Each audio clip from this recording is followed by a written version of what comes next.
So today I get a lot of questions from people wondering, oh, how can I lose some weight? Or, just how do I never feel full. How do I feel full?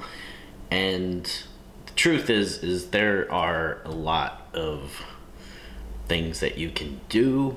But the top things that I do to feel full when I prepare a meal or a snack is to obviously pick foods that have a low calorie density but a high volume, and preferably you want to prepare foods that have a lot of nutrients, a lot of nutrients for the number of calories.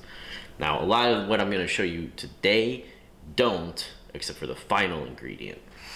So the first item that I like to use is, for sweetener, I'll use allulose syrup if I want a sweetened beverage, or I will use, in baking, some stevia or allulose, really depending on the type of texture that I'm going for. If it's going to be something a little bit more fluffy, then I'll use the stevia. If it's something that should be a little more chewy and more crisp, then the allulose tends to work a little bit better.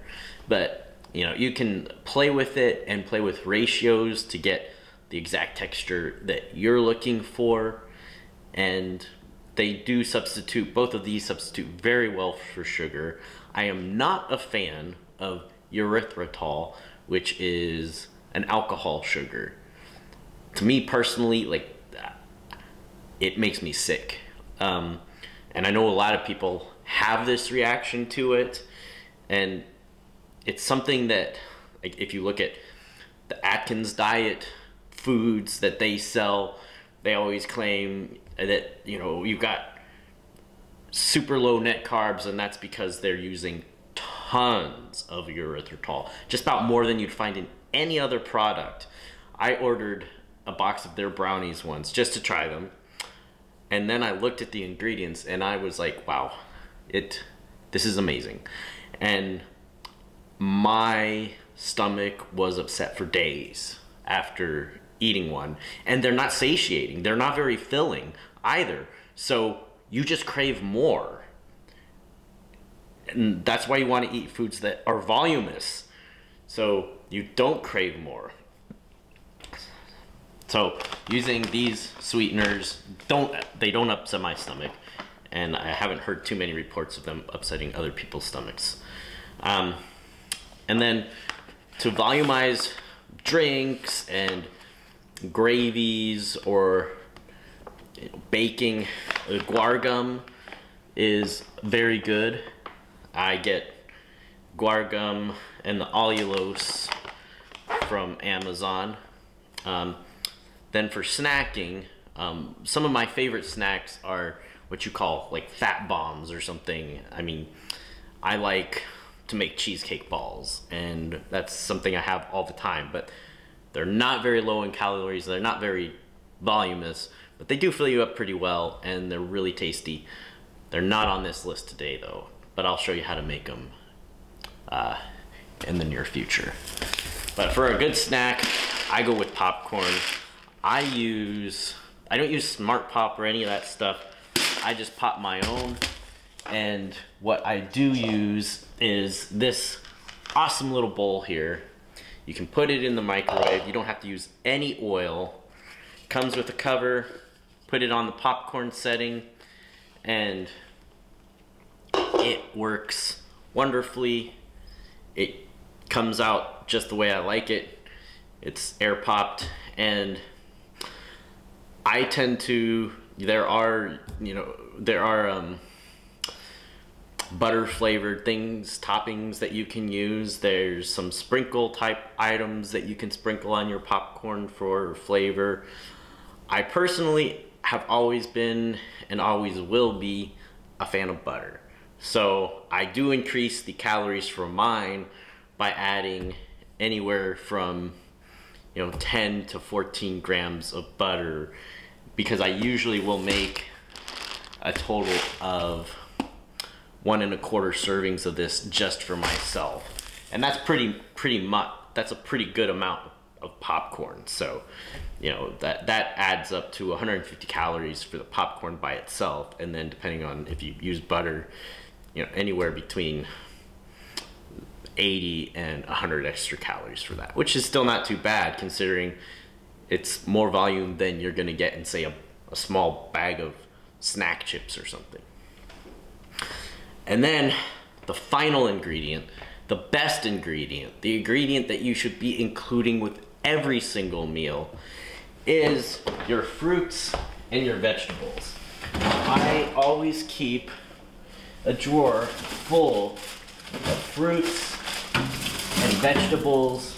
I use all sorts of fruits and vegetables in my cooking. I love to have fresh peppers. I love to have fresh peppers, onions, carrots. Then I'll have celery and apples for snacks. And then I always have a freezer full of broccoli, cauliflower,